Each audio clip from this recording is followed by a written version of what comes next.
नमस्कार, देवभूमि के दंगल में आप सभी का स्वागत है। मैं हूं आपके साथ गरिमा वाजपेयी। देवभूमि के दंगल में आज बात करेंगे रोजगार हटाओ तो बेरोजगार क्यों लाचार।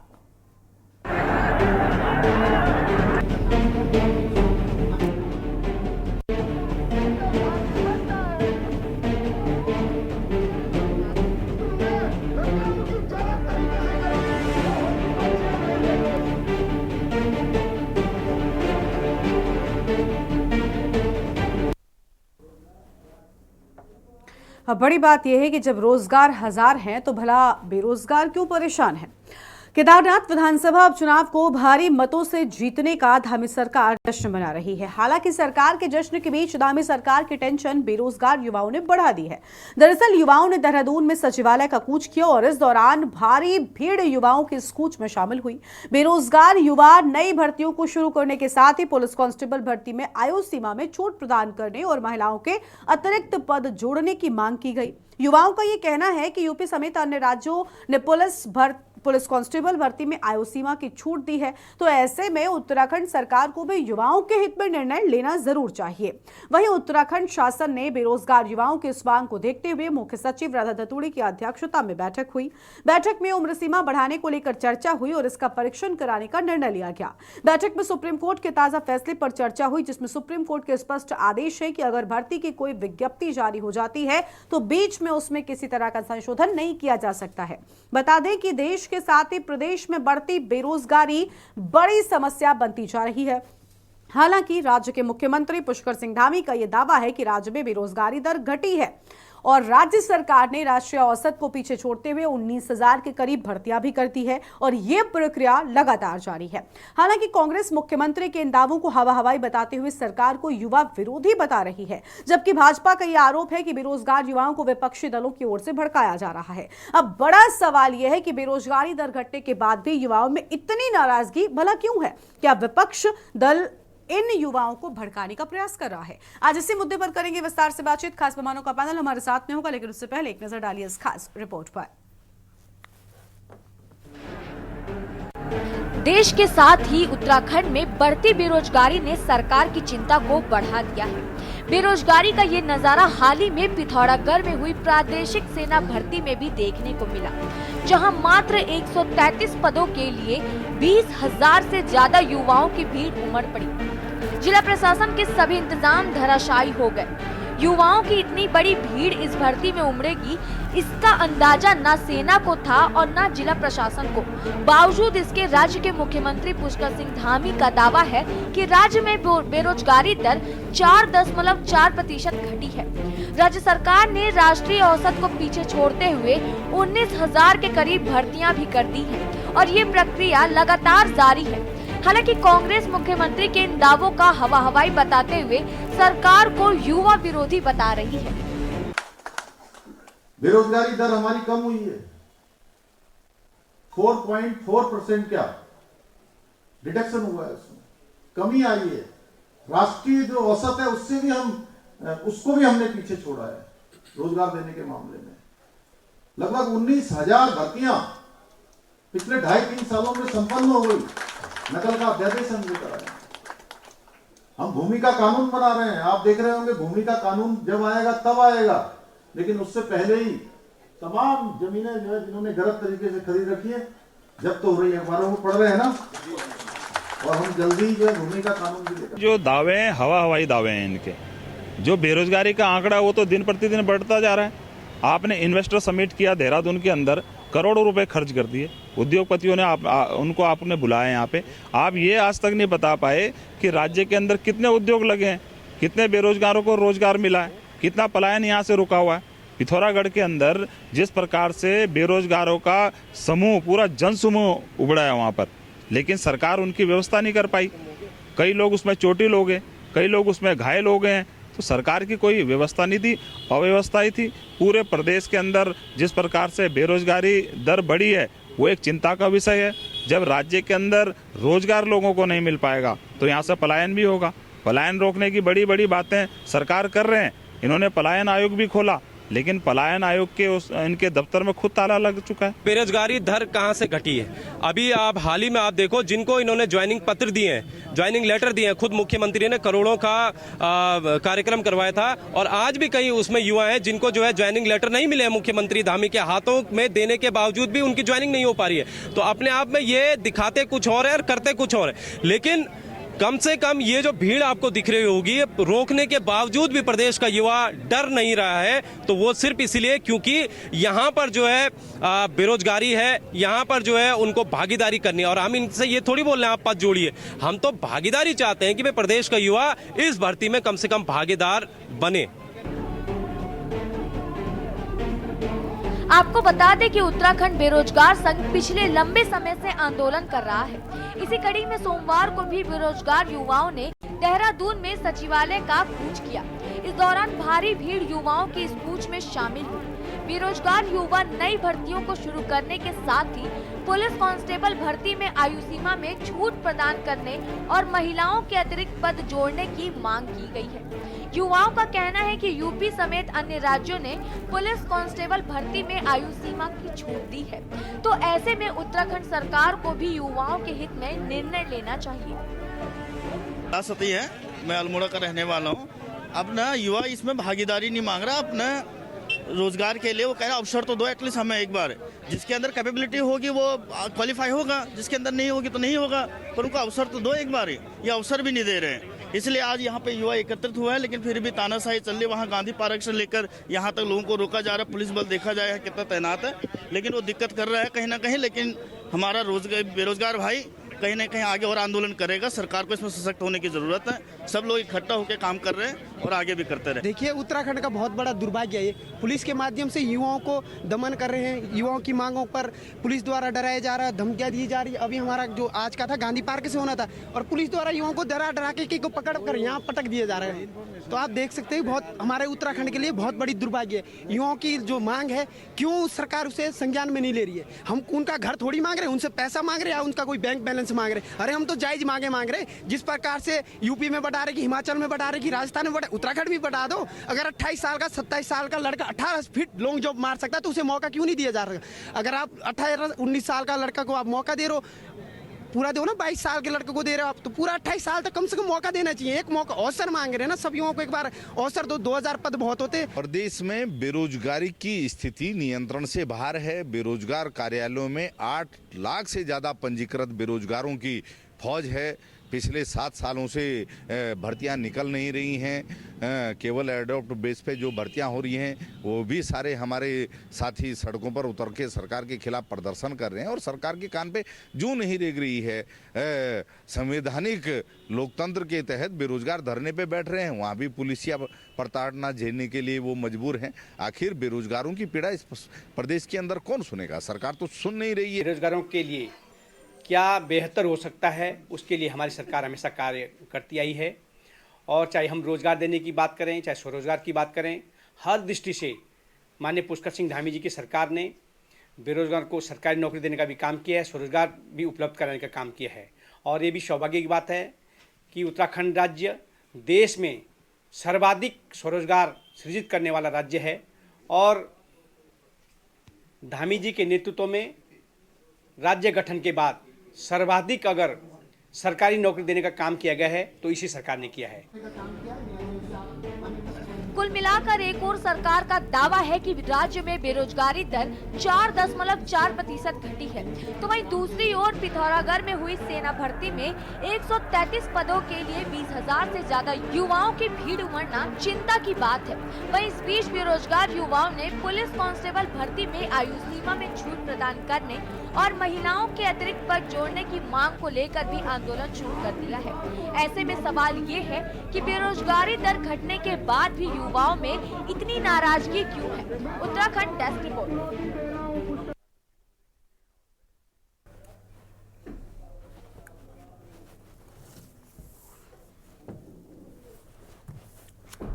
और देवभूमि के दंगल में आज इसी मुद्दे पर करेंगे विस्तार से बातचीत। खास मेहमानों का पैनल हमारे साथ में जुड़ चुका है।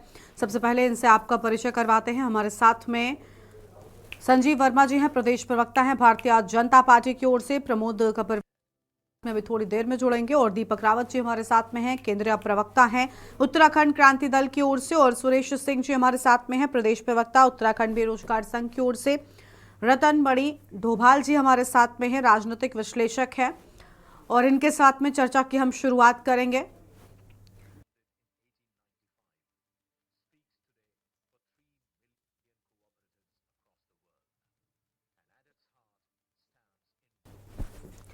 तो खास में हमारे साथ में जुड़ चुके हैं। सबसे पहला सवाल हम संजीव वर्मा जी से करना चाहते हैं। संजीव जी, जब रोजगार हजार तो बेरोजगार क्यों परेशान है भला?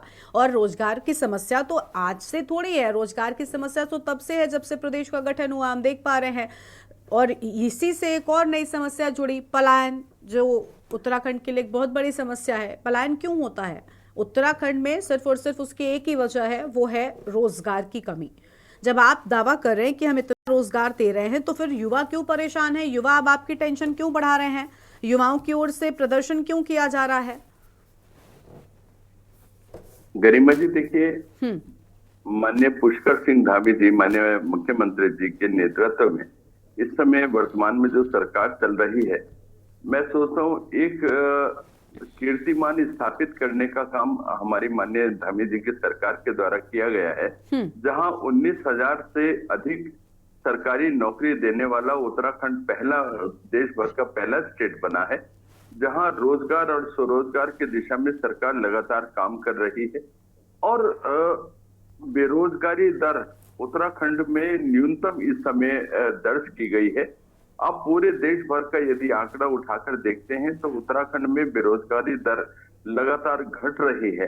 और सरकारी नौकरी की बात हम करें, चाहे हम पुलिस भर्ती की बात करें, चाहे हम नर्सिंग स्टाफ की भर्ती की बात करें, तमाम क्षेत्रों में जहां पर भी रिक्तियां हैं, उन तमाम रिक्तियों की पूर्ति करने के लिए सरकार का अधिकारियों को आदेश दिया गया है कि अपने अपने विभागों का पूरा ब्यौरा दें और जितनी भी रिक्तियां हैं उन तमाम रिक्तियों को पूरी तरह से पूर्ण किया जाए, उनको भरा जाए। और आप देखिए, आपने बात कहा कि बेरोजगार युवा सड़क पर है, तो गरिमा जी, अभी देखा होगा आपने 2 दिन पहले ही केदारनाथ का उपचुनाव हुआ, और केदारनाथ के उपचुनाव में भारतीय जनता पार्टी को जिस तरह से भारी जीत मिली और कांग्रेस को भारी शिकस्त का सामना करना पड़ा, तो कांग्रेस बुरी तरह से बौखलाई हुई है। उसके पास आज बोलने के लिए कुछ नहीं है। तमाम जो झूठे वो नैरेटिव पेश कर रहे थे, और इसी बौखलाहट का एक ये परिणाम हमारे सामने दिखाई देता है कि वो आज युवाओं के कंधे पर बंदूक रखकर चलाने का प्रयास कर रहे हैं। और मैं अपने युवाओं से भी आह्वान करना चाहता हूं, सरकार के ऊपर भरोसा रखिए। ठीक है, चलिए आपके पास में वापस लौटेंगे। और मेहमान हमारे साथ में जुड़े हुए हैं, प्रमोद कपरवान साहब हमारे साथ में अभी भी जुड़ चुके हैं, प्रदेश प्रवक्ता है कांग्रेस पार्टी की ओर से। बहुत स्वागत सर आपका भी। प्रमोद जी, विपक्षी सरकार पर युवाओं को नजरअंदाज करने का आरोप लगा रहे हैं, असल में सच क्या है? क्योंकि अगर ये सच नहीं है तो फिर युवा क्यों प्रदर्शन कर रहे हैं? युवा क्यों अलग अलग तरह के आंदोलन करते रहते हैं रोजगार को लेकर? फिलहाल यहाँ तो आयु सीमा बढ़ाने की बात एक अलग मुद्दा हो गया, सिर्फ एक मुद्दे को लेकर उनका प्रदर्शन है। लेकिन अगर पूरे रोजगार को हम उस नजर से देखें तो ऐसा नहीं है कि ये पहला प्रदर्शन है। लगातार उत्तराखंड में रोजगार को लेकर युवाओं का प्रदर्शन सरकार के खिलाफ हमने बराबर देखा है। निश्चित रूप में गरिमा जी, भले ही जो है भारतीय जनता पार्टी को लोग वोट दे रहे हों और भारतीय जनता पार्टी लगातार जीत भी दर्ज कर रही हो, लेकिन ये सच है कि इस प्रदेश की जो जन मुद्दे हैं, चाहे वो बेरोजगारी का मुद्दा हो, महंगाई का मुद्दा हो, खनन का मुद्दा हो, बिजली का मुद्दा हो, पानी का मुद्दा हो, वो तमाम जितने मुद्दे हैं वो लोग बहुत परेशान हैं। लेकिन जो अनेक प्रकार के जुमले, अनेक प्रकार की ताकतें लगा करके साम दाम दंड भेद से भारतीय जनता पार्टी चुनाव जीत जा रही है, यह अलग बात। लेकिन ये भी सच है कि देखो, नौजवान जो है, नौजवान पहले तो अपने रोजगार की मांग करने के लिए लाठियां खाता था, लेकिन अब वो जब जो है इंटरव्यू देने के लिए, साक्षात्कार देने के लिए आता तो तब भी वो लाठियां खाता है। तो मैं ये समझता हूं कि जिस तरह से सरकार का जो काम करने का तरीका है वो पूर्ण रूप से विफल है, लेकिन जब चुनाव में वो जा रहे हैं तो भाई चुनाव में जनता फिर उनको जितवा दे रही है। तो ये निश्चित रूप में एक बड़ा जो है इस समय जो कहा जा सकता है कि वोट के लिए वोट तो ये एन केन प्रकार से ले रहे हैं, लेकिन जब देने का नंबर है तो तब एक फिसड्डी साबित हो रहे हैं। आप बताएं, नौजवानों को रोजगार ये देते नहीं है। देखो जो है नए आज जैसे आप देख रहे हैं कि बिजली के जो स्मार्ट मीटर लगाए गए, उनमें आप देख रहे हैं कि जो है 25 दिन में बिल आ जा रहा। जब लेने का नंबर है तब सरकार पहले पायदान पर है, लेकिन जब देने का नंबर है तो तब वो कांग्रेस पे उसका जो है कांग्रेस पे वो जो है उसको जुनियाल उसका कांग्रेस पे डाल देते हैं। कांग्रेस का सर जो है वो ठीकरा फोड़ करके कि भाई कांग्रेस ने ये कर दिया, वो कर दिया, सो कर दिया, विरोध कर दिया, ये करके वो अपना पल्ला झाड़ने का काम करते हैं। ठीक है सर, ठीक है, वापस लौटेंगे आपके पास में। दीपक रावत जी हमारे साथ में हैं, केंद्रीय प्रवक्ता हैं उत्तराखंड क्रांति दल की ओर से। दीपक जी, ये क्या है? दो दलों को उत्तराखंड में सत्ता में आने का मौका मिला, कांग्रेस पार्टी, बीजेपी, दोनों ही दलों की ओर से रोजगार देने के बड़े बड़े दावे किए जाते हैं, जो वर्तमान में सत्ता में है, जो पहले सत्ता में रहे, दोनों ही सत्ता में रह चुके हैं। लेकिन सर, क्या असल में उत्तराखंड की जनता के लिहाज से, युवाओं के लिहाज से भरपूर या पर्याप्त कह लें, भरपूर तो एक बड़ा शब्द हो गया, पर्याप्त रोजगार मिल पाया है आज तक?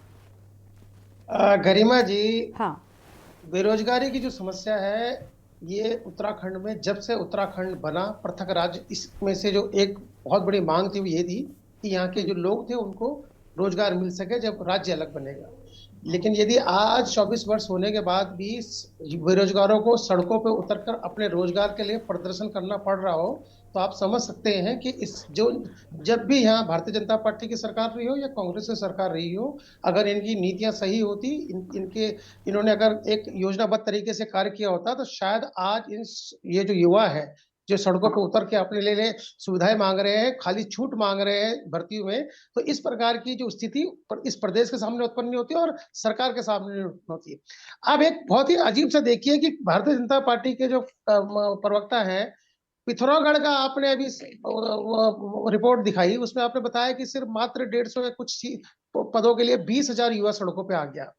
ये पहले, और देहरादून में जो आज कार्यक्रम हुआ है बेरोजगारों का, ये पहले उनका कार्यक्रम नहीं है कि इतनी बड़ी संख्या में वो सड़कों में उतरे हो। लगातार प्रदेश में जो युवा है वो सड़कों पे उतर रहा है अपने लिए एक अच्छे जीवन यापन के लिए, एक अच्छी नौकरी के लिए, रोजगार प्राप्ति के लिए। और बस ये तो रोजगार खोलने की बात नहीं कर रहा है, ये जो रोजगार की विज्ञप्ति निकली हुई है उसमें संशोधन करने की बात कर रहा है। जिस प्रकार उत्तराखंड सरकार, प्रायः देखा गया है कि उत्तर प्रदेश सरकार के सारे नियम कानूनों को एज इट इज अपने आप रख देती है। और इसका सबसे ज्वलंत उदाहरण मैं आपको दूंगा कि जब निकाय चुनाव को कराने की बात आई थी, तो जो जैसा आरक्षण ओबीसी का उत्तर प्रदेश में था, वो सेम बिना पढ़े बिना समझे वही आरक्षण यहाँ लागू करा जा रहा था। वो तो मुन्ना सिंह चौहान जैसे विधायक जी थे, जब उन्होंने विरोध करा तो तब जाके उनको समझ में आया कि वहां की परिस्थितियां अलग है, यहाँ की परिस्थिति अलग है।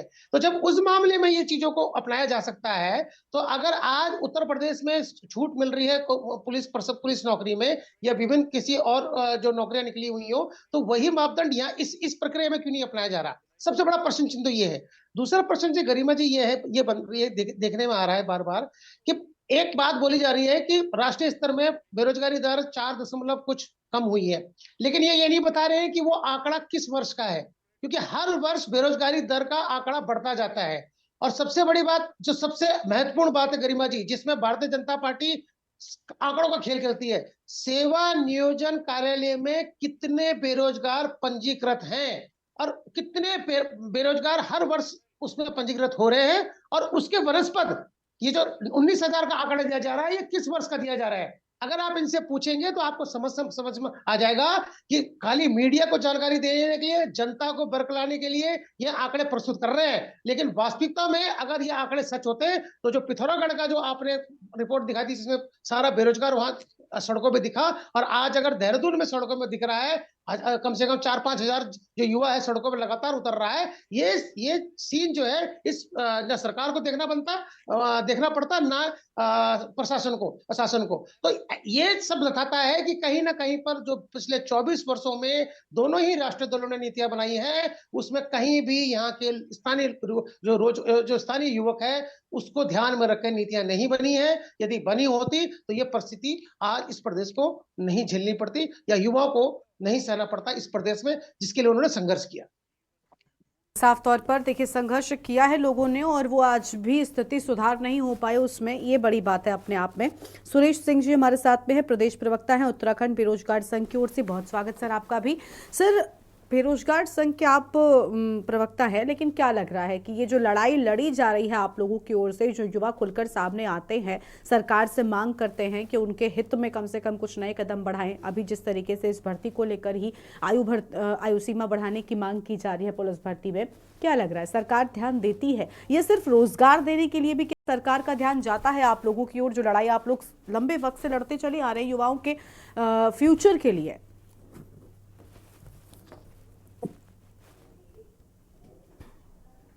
आवाज मिल रही है सर आपको? अनम्यूट कीजिए सर पहले आप, फिर बोलिए। आवाज आ रही है आपको? हाँ जी बोलिए, आप बोलिए। गरिमा जी, मुख्यमंत्री पुष्कर सिंह धामी जी युवाओं के प्रति इतने उदासीन हो गए हैं, इतने संवेदनहीन हो गए हैं कि उनको युवाओं का कोई संघर्ष नजर नहीं आता।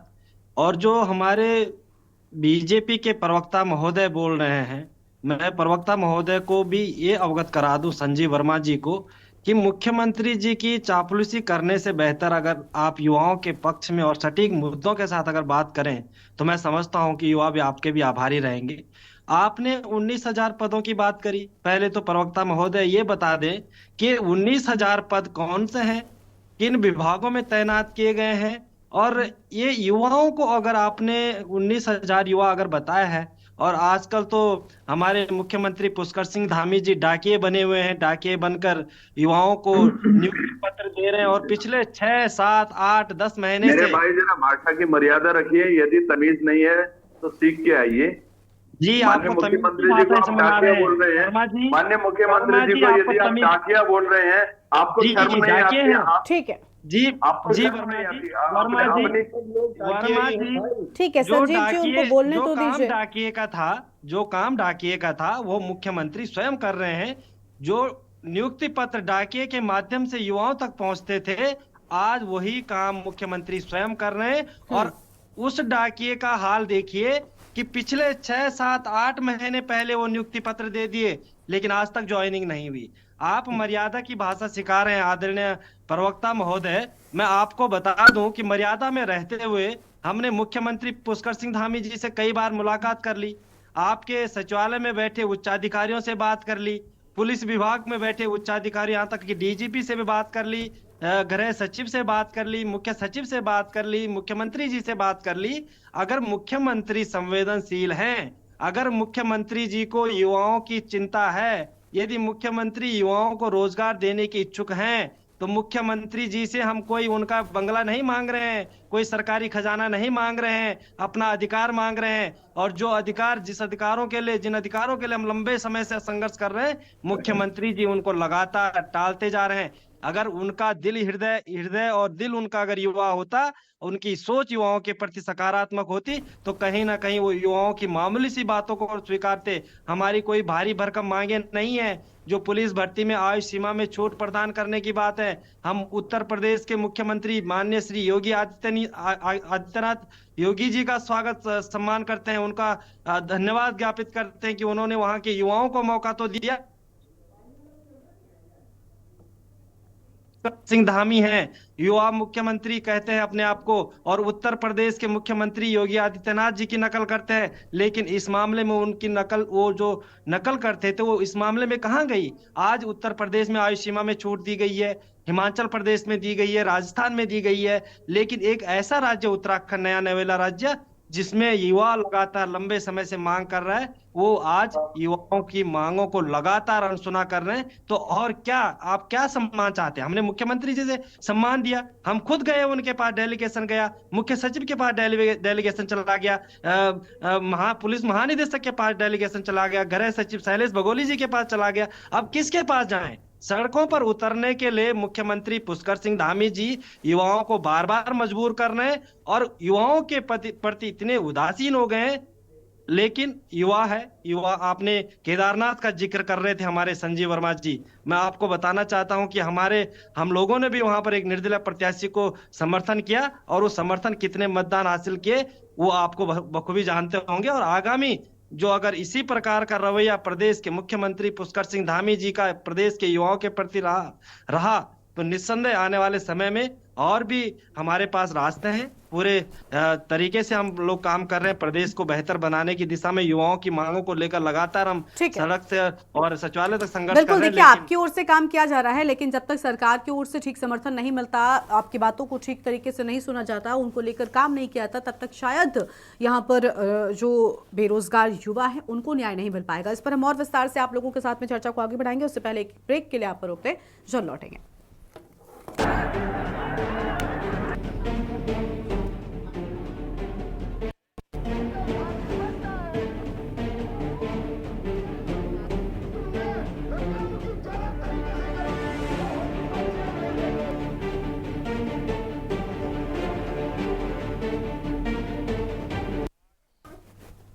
ब्रेक के बाद देवभूमि के दंगल में आप सभी का स्वागत है। हम बात कर रहे हैं बेरोजगार युवाओं को लेकर। खास मेहमानों का पैनल हमारे साथ में बना हुआ है। संजीव वर्मा जी का रुख कर लेते हैं, प्रदेश प्रवक्ता भारतीय जनता पार्टी की ओर से। संजीव जी, शिकायतें सबको हैं, सुरेश सिंह जी को भी आपने सुना। सर आपके पास आएंगे, लेकिन उससे पहले एक और मेहमान है रतनमणि धोबाल जी, पहले उनका रुख करेंगे, उसके बाद आपके पास में आते हैं। रतनमणि जी, माफी आपके पास में थोड़ी देरी से आना हुआ, लेकिन आपने सभी पार्टियों के प्रवक्ताओं की बात को सुन लिया। क्या लग रहा है कि क्या सरकारों का ध्यान रोजगारों की ओर असल में होता भी है? क्योंकि प्रदर्शन तो होते रहते हैं, चाहे कर्मचारियों के हों, रोजगार के लिए युवाओं के हों, लेकिन एक बहुत बड़ी चीज होती है, अगर रोजगार की समस्या दूर कर दी जाए, जो बेरोजगार युवा घूम रहे हैं इनको रोजगार दे दिया जाए, तो कहीं ना कहीं इनसे जुड़े और भी कई सारी समस्याएं हैं जिनका समाधान हो जाएगा। लेकिन सरकारों का ध्यान उस ओर होता नहीं है। अभी देखिए, इस मामले पुलिस भर्ती में आयु सीमा बढ़ाने की बात को लेकर प्रदर्शन जारी है, लेकिन इस प्रदर्शन की ओर सरकार का ध्यान ही नजर नहीं आता। देखिए गरिमा जी, ये जो सवाल है ये यहाँ से पूरा खाली उत्तराखंड का नहीं है, ये देशव्यापी समस्या है बेरोजगारी की। और सरकार, ये नीतियों से तय होता है कि सरकार की नीति क्या है, कि वो किस ढर्रे पर अपना विकास करना चाहती है। तो उस नीति तो ये है कि हमने कोई सरकारी नौकरी नहीं देनी, आउटसोर्स करना है, ठेकेदार लाने हैं, अपने ठेकेदार बनाने हैं, और उनके माध्यम से आप देखें घंटा घर पे सुबह आ जाइए, लोग पढ़े लिखे लड़के भी वहां पर टिफिन लेके तक, मतलब की मंडी लगती थी, यहाँ इंसानों की भी मंडियां लग रही हैं। आप कहीं भी चौराहे पे चले जाएं, वहां पर आपको मिल जाएंगे। वहां पे फिर गाड़ी पे लोग आते हैं और जो उनको ठीक ठाक सा लगता है हट्टा कट्टा उसको लेके चले जाते हैं, शाम को वो वापस चला जाता है। आधे लोग वहां से टिफिन लेके वापस चले जाते हैं। ये सवाल नीतियों का है। और जब नीति आपने ये बना ली कि हमने सरकारी नौकरी नहीं दे, मैं एक बार शायद आपको पहले भी बताया था कि इसी सरकार का आप ये बजट पत्र देख लीजिए 2022 का, उसमें इन्होंने स्वीकार किया है उस बजट पत्र में, वो तो सरकार का है, कि हमारे उत्तराखंड में जो उत्तर प्रदेश से जो सर्जित पद हैं विभिन्न विभागों में, कोई नया पद सर्जित नहीं करना है। वो भी उन्होंने तब, अब वो और बढ़ गए होंगे, तब ये बजट पत्र में ये बताया गया कि 57,000 पद हमारे पास रिक्त हैं। वो पद आज तक आप भरने के लिए तैयार नहीं है। और आप भी तो ये स्थिति आ गई है कि जो आउटसोर्स आपने लगे हैं, ये तो कर्मचारियों के खिलाफ जो लगे हुए कर्मचारी हैं, 22,000 कर्मचारियों के खिलाफ तो आपने विभागों को फरमान दे दिया कि सब पुनर्विचार याचिकाएं दाखिल करें। तो ये रोजगार देने की नीति तो नहीं है। ये तो जो रोजगार जो सरकार चला रहे हैं, जिनके भरोसे ये सरकार चल रही है, उनको भी बाहर करने का राशन निकाल रहे हैं कि नहीं, उनको भी निकाल। कई लोगों को वो तो अगर अवमानना नोटिस नहीं आ जाता हाई कोर्ट का तो इन्होंने तो नोटिस देने शुरू कर दिए थे। विकास नगर में 10-11 लोगों को नोटिस दे दिए थे कि आप बाहर जाएंगे, वो तब तक अवमानना नोटिस आ गया हाई कोर्ट का, तो इन्होंने फिर पैर पीछे हटा लिए। और ये इसमें इस स्थिति में अब ये आंकड़ों की बात करते हैं। अरे ये सरकारों ने तो आंकड़े देने बंद कर दिए, तो ये आंकड़े कहां से ला रहे हैं? कौन? ये तो कहीं आपने देखा कौन दे रहा है आंकड़े? भारत सरकार के आंकड़े दे रही है किसी चीज की? कोई आंकड़े आपको नहीं मिल रहे हैं, लेकिन इनके पास आ रहे हैं। अब होंगे इनकी एजेंसियां होंगी जो दे रही हैं, बता रही हैं कि क्या आपको प्रस्तुत करना है। मैं सिर्फ ये जो ये साथी बोल रहे थे बेरोजगार मंच के, उनका बड़ा आंदोलन ये आज की रैली नहीं है, क्या सामान्य सी बात है? और ये आज की बात नहीं है। हम आंदोलन 24 साल से ये मांग कर रहे हैं कि हमारी उम्र सीमा का वो ध्यान रखा जाए कि हमने इतना समय उसमें गंवा दिया है कि 2-4 साल की हमें छूट दे दी जाए। उसमें महिलाओं के भर्ती के लिए ये है कि उसी भर्ती में महिलाओं का कोटा अलग आप कर दीजिए। आप मातृ शक्ति, मातृ बेटी बचाओ बेटी पढ़ाओ बात करते हैं, मातृ शक्ति की जय जयकार करते हैं। मातृ शक्ति आपको थोक भाव में वोट भी दे रही है, आप जीत का भी आप दावा कर रहे हैं, तो लेकिन उसको दे आप कुछ नहीं रहे हैं। देने के लिए आप जब देने की बात आती है तब आपको लव जिहाद दिखाए उनको देते हैं, तब आप लैंड जिहाद उनको दे रहे हैं, तब आप कोई जिहाद उनको दे रहे हैं, लेकिन रोजगार नहीं दे रहे हैं आप उनको नौकरियां नहीं दे रहे हैं। आप नौकरी देने के बजाय नौकरियां छीन रहे हैं। ये नीति का सवाल है। मैं ये जो बेरोजगार मंच के जो लोग हैं, मेरी इनसे शिकायत यही है कि अगर आप राजनीतिक रूप से ये जब तक ये प्रभाव नहीं दिखाते हैं कि ये बेरोजगार संघ की ये अगर ये राजनीतिक रूप से उस चुनौती देंगे, तब ये सड़क पे आएंगे, आपसे बात करेंगे और रास्ता ढूंढेंगे कि ये तुम्हारे कुर्सी के लिए खतरा हो सकता है। अभी तो आप उनके कुर्सी को चुनौती ही नहीं दे रहे हैं, आप सिर्फ प्रदर्शन करने जा रहे हैं। अब आप ये तय कर लीजिए कि रोजगार दो, नहीं तो जाओ। तो ये सड़क पे ये आप सड़क पे नहीं आएंगे, ये सड़क पे आ जाएंगे। तो जब तक आप ये चुनौती को इस रूप में नहीं लेते हैं, ये सारे चीजें राजनीति तय करती है। और आपको भी ये राजनीति तय करनी होगी कि हमने उत्तराखंड राज्य क्यों बनाया, क्यों हमारे लोगों ने शहादतें दी। इसलिए शहादतें दी कि आज भी आप पिटते रहे वहां सड़क पे, तब आप नारसन में पिटते रहे, आज आप घंटाघर पे पिटते रहेंगे, गांधी पार्क में पिटते रहेंगे। मैं ये कह रहा हूं, ये बहुत गंभीर सवाल है। आप देखिए ना, आप पिथौरागढ़ के लिए 4 बसें नहीं लगा पाए, वो गाड़ी की डिग्गियों में बच्चे जा रहे हैं। अब मुझे तो कभी कभी रोना आता है ये देख के। ठीक है कि किस तरह से भागदौड़ हो रही है, किस तरह से पुलिस उनको धक्का दे रही है। जो सेना में जा रहे हैं, देश की सुरक्षा के लिए अपनी कुर्बानी देने वो जा रहे हैं, आप उनको एक बस उपलब्ध नहीं करा पा रहे हैं। ये 133 पद के लिए, प्रति एक पद के लिए 160 युवा दौड़ लगा रहा है। ये स्थिति है बेरोजगारी की। और आपने 19,000 रोजगार दे दिए जिनको आज तक आप नियुक्ति नहीं मिली। आपने नियुक्ति पत्र दे दिया, फोटो खिंचा लिया, सब कुछ हो गया। मैं पिछली बार भी जो भाई प्रवक्ता बीजेपी के बैठे हुए थे, उस दिन भी मैंने ये सवाल कहा था कि आप कहाँ नौकरियां दे रहे हो, ये नियुक्तियां जो पत्र बांट रहे हो वो कहाँ नौकरी बट रही है। आपने जो नौकरी लगी हुई भी थी वो भी जा रही है। और ये खाली नौकरी का सवाल नहीं है, ये हमारे प्रदेश के डेवलपमेंट का सवाल है, विकास का सवाल है। अगर ये हजारों लोग, ये अब तो लोगों ने एम्प्लॉयमेंट एक्सचेंज में नाम लिखाना जाना भी बंद कर दिया है, क्योंकि वो कोई लाभ नहीं है। जो जिनको 10 साल 15 साल 20 साल हो गए वहां नाम लिखाया हुआ, उनका नंबर तो आया ही नहीं है, तो आगे कोई जा नहीं रहा है। तो वो कार्यालय खुद बेरोजगार हो गया है जो रोजगार देने वाला कार्यालय था। इसलिए मेरा निवेदन ये है कि कोई बुरा मानने की बात नहीं है। कभी कभी हम लोगों को गुस्सा भी आता है, क्योंकि हम मानते हैं कि हमारा ये अधिकार बनता है। लोकतांत्रिक सरकारों को उस पर होना चाहिए। सबके घर में बच्चे बेरोजगार हैं और इसलिए इस राज्य की बात नहीं की गई थी। आपने कहां पर वो रोजगार दिया? कोई एक आध जगह तो बता दो कि हमने यहाँ पर इतने लोगों को संजीव जी से जान लेते हैं। संजीव जी से जान लेते हैं रतन मणि जी। संजीव जी, आपने सभी को सुन लिया। शिकायत सुरेश सिंह जी को भी है, जो कि प्रदेश प्रवक्ता है उत्तराखंड बेरोजगार संघ की ओर से। कोई राजनीतिक दल नहीं है, बेरोजगारों की लड़ाई लड़ रहे हैं और शिकायत है सरकार से। रतन मणि जी को आपने सुना। आप दीपक रावत और सुरेश सिंह को ये कहकर कह सकते हैं कि भाई हमारे राजनीतिक विरोधी हैं, लेकिन ये लोग राजनीतिक विरोधी नहीं है, राजनीतिक शख्सियत ही नहीं है।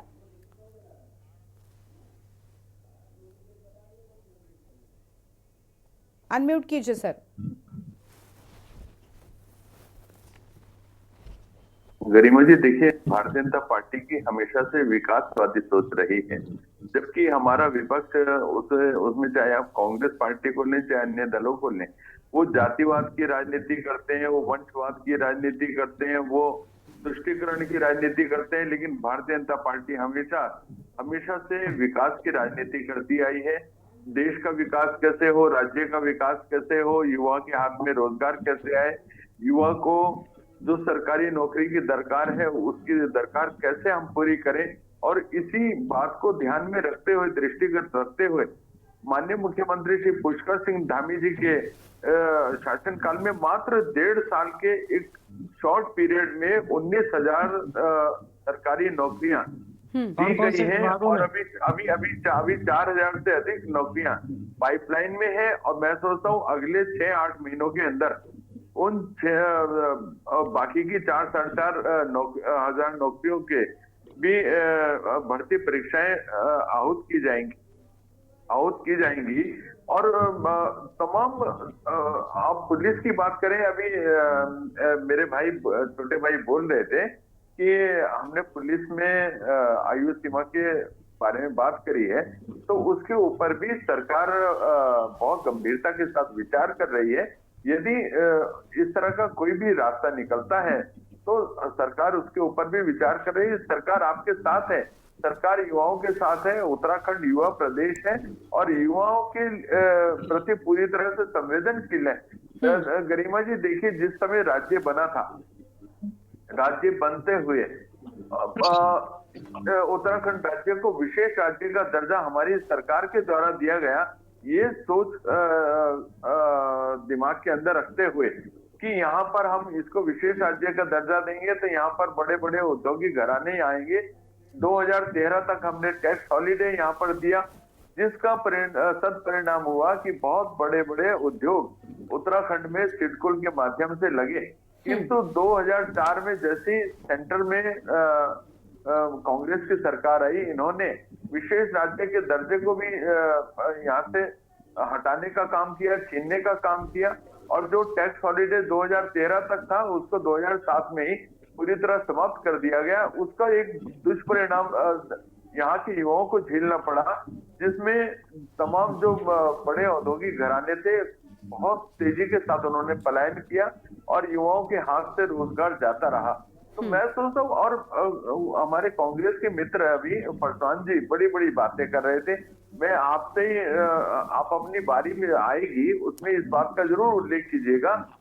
हमारी सरकार तो लगातार युवाओं को रोजगार दे रही है, स्वरोजगार दे रही है, और आपकी भी 10 साल यहाँ पर सरकार रही, आपने कितने सरकारी पद स्थायी, एसआई की बात नहीं कर रहा हूँ, स्थायी की बात कर रहा हूँ, कितने सरकारी पद आपने युवाओं को देने का काम किया, कितना आपने युवाओं का ध्यान किया, कितने स्वरोजगार के संसाधन उपलब्ध कराए, इसके बारे में भी आपको उल्लेख करना चाहिए। और देखिए गरिमा जी, अभी जो हमारा केदारनाथ विधानसभा का उपचुनाव हुआ है, जहां पर कांग्रेस पार्टी लगातार छूट का नैरेटिव यहाँ पर पेश कर रही थी और भारतीय जनता पार्टी लगातार विकासवादी सोच के साथ आगे बढ़ रही थी, तो जनता ने हमारी विकास की सोच पर, हमारे जिस तरह से हम पलायन को रोकने के लिए सरकार लगातार काम कर रही है, जिस तरह से युवाओं को रोजगार देने की दिशा में हमारे माननीय मुख्यमंत्री जी आगे बढ़ रहे हैं,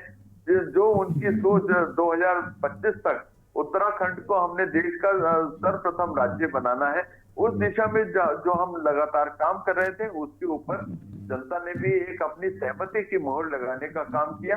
और कांग्रेस की जो लगातार एक नकारात्मक राजनीति यहाँ चल रही थी, कभी केदारनाथ पर झूठ बोलते थे, कभी केदारनाथ मंदिर को दिल्ली में जो बनाने की ये लोग लगातार एक कुप्रचार करते रहे, एक झूठा नैरेटिव ये लोग पेश कर रहे थे।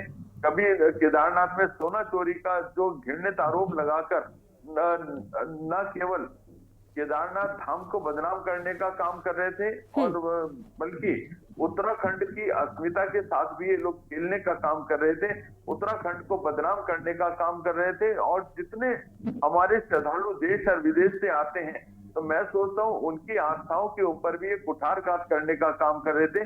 जनता ने कांग्रेस को ठेंगा दिखाने का काम किया, इनके मुंह पे जबरदस्त एक तमाचा लगाने का काम किया। और मैं सोचता हूँ उससे कांग्रेस पार्टी को सबक लेना चाहिए। लेकिन सर फिलहाल तो सत्ता में आप हैं, ठीक है, उनको सबक सिखाने का काम किया कांग्रेस। आपने राजनीतिक पार्टियों पर ही हमला बोला, जबकि मैंने दो आपको नाम गिनाए थे सवाल से पहले, वो थे सुरेश सिंह जी के, रतनमणि डोभाल जी के। ये कौन सी राजनीतिक पार्टी से बिलोंग करते हैं? इन्होंने तो एक जनरल बात कही थी ना, और युवाओं की हम बात कर रहे हैं। आप क्यों कांग्रेस और यूकेडी या किसी भी राजनीतिक दल पर अटके हुए हैं? देखिए गरिमा जी, अगर सुरेश जी हमारे बच्चों के समान है, इनके बराबर के हमारे बच्चे हैं, और मैं आपके भविष्य की सुखद कामना करता हूँ। आप युवा हैं और युवाओं के हाथ में रोजगार आना चाहिए, सरकार आपके साथ है, किंतु आप कांग्रेस के हाथ का मैं जानना चाहूंगा मत बनिए। हाँ सर, सुरेश जी उनको कंप्लीट करने दीजिए, फिर आते हैं। सुरेश जी एक साथ नहीं, उनको कंप्लीट करने दीजिए, फिर आते हैं आपके पास में। 19,000 पद आपने जिन विभागों में दिए, मान्यवर सुरेश जी थोड़ा सा इंतजार कर लीजिए प्लीज। ऐसे दो लोग एक साथ बोलते तो आवाज नहीं आती, उनको सुन लीजिए, कंप्लीट करने दीजिए, फिर आती हूँ आपके पास। बोलिए सर, संजीव जी आप कंप्लीट कीजिए। गरिमा जी अभी आपने कहा कि ये उत्तराखंड बेरोजगार मंच, तो ये उत्तराखंड बेरोजगार मंच यदि बेरोजगारों की बात को लेकर, बेरोजगारों की समस्याओं को लेकर मैदान में होता तो एक अलग बात थी, लेकिन उत्तराखंड बेरोजगार मंच के जो संयोजक हैं बॉबी पवार, उन्होंने एक तरह से युवाओं को अपना एक सॉफ्ट टारगेट बनाकर उनके ऊपर। संजीव वर्मा जी आप गलत कह रहे हैं। अगर वो लगातार आपको युवाओं की बातें नहीं सुननी है, चलिए अब संजीव जी आप सुन लीजिए सुरेश जी को। अब आप कोई फर्क नहीं पड़ता। संजीव जी आप सुरेश जी को सुन लीजिए, आप सुरेश जी को सुन लीजिए। आप बोल चुके हैं, काफी बोल चुके हैं, सुनिए, बोलिए संजीव वर्मा जी की बातों को मैं स्पष्ट कर दूं। वो कांग्रेस की बी टीम के रूप में यहाँ पर काम कर रहे हैं। संजीव वर्मा जी आप सुनिए तो संजीव जी आप सुन लीजिए, फिर बोल लीजिएगा प्लीज, थोड़ा सा उनको सुन लीजिए दीजिएगा। मान्यवर संजीव वर्मा जी, एक पार्टी प्रवक्ता होने के नाते आपकी नैतिक जिम्मेदारी बनती है कि जो ये 19,000 पदों का आप जिक्र कर रहे हैं उनका उल्लेख बताइए, विभागवार उनका जिक्र करिए। संजीव जी प्लीज शांत हो जाइए। संजीव जी आपको आवाज मिल रही है? संजीव जी, सुरेश जी पहले उनको शांत हो जाने दीजिए प्लीज। तैयारियां करें। ठीक है संजीव जी, हो गया, नसीहतें देना बंद कर दीजिए अब सर। युवाओं को तैयारी करने की बात आप कह रहे हैं, क्या बातें आप कर रहे हैं? उससे भविष्य उज्जवल होगा। ठीक है संजीव जी शांत हो जाइए प्लीज, शांत हो जाइए और प्लीज आप बोलिए। अगर प्रदेश के मुख्यमंत्री पुष्कर सिंह धामी जी प्रदेश के युवाओं के उज्जवल भविष्य की कामना करते तो वो इस तरीके से युवाओं को सड़क पर बेरहमी से नहीं पिटाते, इस तरीके से युवाओं पर मुकदमे दर्ज नहीं करते। कई बार की मुलाकात के बाद युवाओं को। सुरेश जी आपने अपनी बात बोली, जरा मेरी 2 लाइन की बात आप सुनेंगे तो बहुत अच्छा होगा। अभी आप माननीय मुख्यमंत्री जी के लिए इस प्रकार की बातें कर रहे हैं, मुझे लगता है आपकी शायद नॉलेज में नहीं होगा, क्योंकि हो सकता है शायद उस समय आप थोड़ी कम उम्र के रहे होंगे। मैं बच्चा रहा हूँगा। हो सकता है। अगर आप चलिए सर प्लीज मुद्दे पर आइए जल्दी से।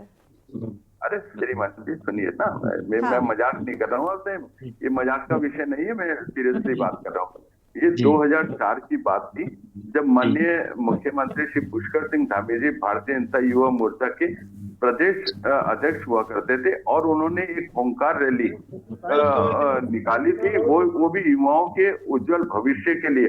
और वो भूतो न भविष्यति इतनी बड़ी रैली थी, और उस रैली के बाद ही उस समय एनडी तिवारी जी की सरकार थी, और उस रैली के बाद ही यहाँ के उद्योग धंधों में 70 से 80% स्थानीय युवाओं को रोजगार देने की बात के ऊपर मोहर लगाई गई थी। दबाव में आके माननीय मुख्यमंत्री जी के ये अपने धामी जी की जो हमारी रैली निकली थी उसके बाद तो वो माननीय धामी जी हमेशा से ही युवाओं के हृदय सम्राट रहे हैं। युवा सोच है। अरे सर, उनको युवा मुख्यमंत्री कहते हैं, लेकिन युवाओं की समस्या को तो समझे तब तो ठीक है ना। ऐसा हम ये नहीं कह रहे, वो खुद युवा मुख्यमंत्री हैं। वर्मा जी आप सुनिएगा, आप संजीव जी सुनिएगा थोड़ी देर। मुख्यमंत्री जी से हमने कितनी बार हम मिल गए, ठीक है, कई बार हमने सचिवालय कूच कर लिया, मुख्यमंत्री आवास कूच कर लिया, मुख्यमंत्री जी से स्वयं भी मिल गए। मुख्यमंत्री जी ने ये भी कहा कि हम आपकी बातों को सकारात्मक ले रहे हैं, आपकी बातों पर उचित कार्रवाई करेंगे। लेकिन हुआ क्या? अगर वो उनका दिल अगर युवाओं के प्रति इतना, अगर आप कहते हैं कि युवा हृदय, युवा मुख्यमंत्री और युवाओं के लिए उन्होंने ये किया, तो कहाँ गया आज उनका वो युवा हृदय? आज तो वो युवाओं को राज्य स्थापना दिवस की 25वीं वर्षगांठ। सुरेश जी थोड़ा धैर्य रखिएगा, माननीय मुख्यमंत्री जी आपके प्रति लगातार 2 साल से युवाओं की मांग है, 2 साल से युवाओं की मांग है और मुख्यमंत्री इस मांग से अनभिज्ञ नहीं है। और 2-3 बार स्वयं मुख्यमंत्री जी से मुलाकात हो गई है, मुख्य सचिव से मुलाकात हो गई है, डीजीपी साहब से भी मुलाकात हो चुकी है, अपने गृह सचिव महोदय से भी मुलाकात हो गई। तो तब कहाँ गया युवा हृदय गया कहाँ आखिर? मैं तो ये समझता हूँ वर्मा जी कि आज मुख्यमंत्री का न तो युवा दिल है, न तो उनकी सोच युवा है, और न वो युवाओं के प्रति संवेदनशील हैं। अगर वो संवेदनशील होते तो आज संवेदनशील होते तो अगर युवाओं की बातों को स्पष्ट रूप से गलत नहीं है। और दूसरी बात वर्मा जी, एक और बात कह दूं, आप कह रहे हैं ना कि आप बेरोजगारों की बातों को न लेकर और राजनीतिक जो हमारे अभी बुजुर्ग बड़े सम्मान के पात्र हमारे डोभाल जी कह रहे थे, बहुत अच्छी बात कही उन्होंने। अगर मुख्यमंत्री जी युवाओं की बातों को गंभीरता से नहीं लेंगे तो टिहरी लोकसभा चुनाव और केदारनाथ का उपचुनाव ये सिर्फ ट्रेलर माननीय प्रवक्ता महोदय, ये ट्रेलर था, आगे इससे बड़ा होगा। और बीजेपी यानी कि मुख्यमंत्री राजनीति मजबूर कर रहे हैं, मुख्यमंत्री जी मजबूर कर रहे हैं युवाओं को। प्रदेश के मुख्यमंत्री देखिए राजनीतिक नहीं है, राजनीति के लिए आप मजबूर कर रहे हैं। बंदूक रख के बॉबी पवार की राजनीति नहीं था, बॉबी पवार राजनीति नहीं करता था वर्मा जी। बॉबी पवार का इतिहास उठाकर देख लीजिए आप, बॉबी पवार का इतिहास उठाकर देख लीजिए, गरीब परिवार का बच्चा है। अब दूसरे मुद्दे पर नहीं जाएगा, बॉबी पवार पर चर्चा नहीं करनी है। चलिए ठीक है, सुरेश जी, संजीव जी, दोनों लोग हो गया। अब सुन लेते थोड़े और मेहमान जल्दी से इनकी थोड़ी सी प्रतिक्रिया ले लेते हैं। प्रमोद कपरवान जी का रुख कर लेते हैं, प्रदेश प्रवक्ता कांग्रेस पार्टी की ओर से। सर, आप विपक्ष में बैठे हैं, लेकिन आरोप फिर भी आप पर ही आ रहा है और आप आरोप लगा रहे हैं कि ये नहीं सुन रहे। मुख्यमंत्री को एक अलग से तमगा दिया गया है कि युवा मुख्यमंत्री है, युवाओं की बड़ी चिंता है इनको, लेकिन क्या नजर आती है वो? प्रमोद जी देखो गरिमा जी, मैं आपको बताना चाहता हूँ, ये जो बहस है ये बहुत महत्वपूर्ण मुद्दों पर बहस है, और इस बहस को पूरा जो है इसको प्रतिशोध के रूप में इसको न देखा जाना चाहिए, क्योंकि ये बहुत महत्वपूर्ण बहस है। देखिए, कोरोना के कारण राज्य के जो नौजवान हैं, युवा हैं, 2 साल तो उनके वैसे ही खराब हो गए। अब जो उसके बाद में जब देखो उत्तर प्रदेश से लेके सारे राज्यों में जो है जो कोरोना का समय था उसको बढ़ाने का काम वहां की सरकारों ने किया। लेकिन जब आप देखो, ये प्रदेश कोई बहुत धनाढ्य लोगों का प्रदेश नहीं है, पहाड़ी पर्वतीय बाहुल्य क्षेत्र संजीव जी, अभी सबके बीच में बोलेंगे तो कैसे चर्चा हो पाएगी? सर प्लीज, वक्त बहुत कम है, बीच में नहीं। संजीव जी नहीं, आप बोल रहे थे, कोई बीच में नहीं बोला, प्लीज शांत हो जाइए। संजीव जी प्लीज शांत हो जाइए, आप बीच में नहीं बोलेंगे।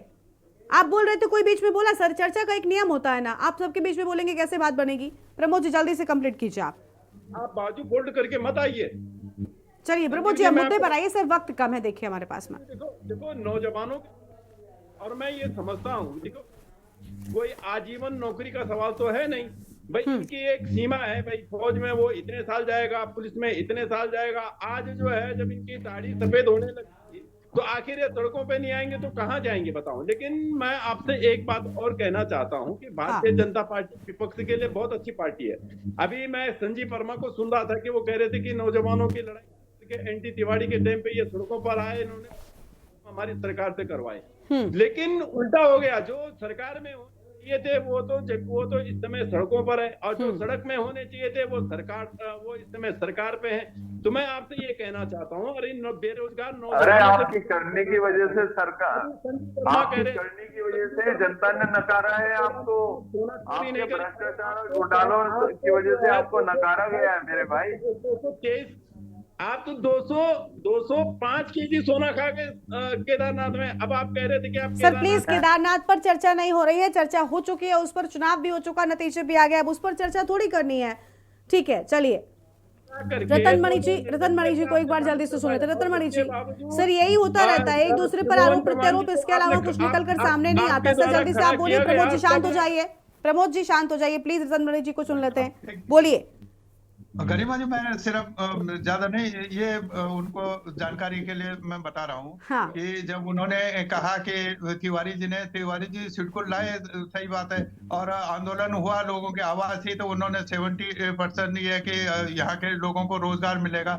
लेकिन उसके बाद किसी ने पलट के देखा कि इस उद्योग में कितने % लोगों को, स्थानीय लोगों को मिला, और वो जो लोगों को मिला भी है वो किस हालात में काम कर रहे हैं, उनको मिनिमम वेज भी मिल रहा है कि नहीं मिल रहा है, किस सरकार ने उसको देखा, किसने उसको लागू करवाया। आपने ये कागज पे वो कह दिया कि 70% देगा, किसने दिया? कि कोई एक उद्योग आप उदाहरण दीजिए कि इसमें 70% उत्तराखंड के लोग हैं, वो तो रखते नहीं है।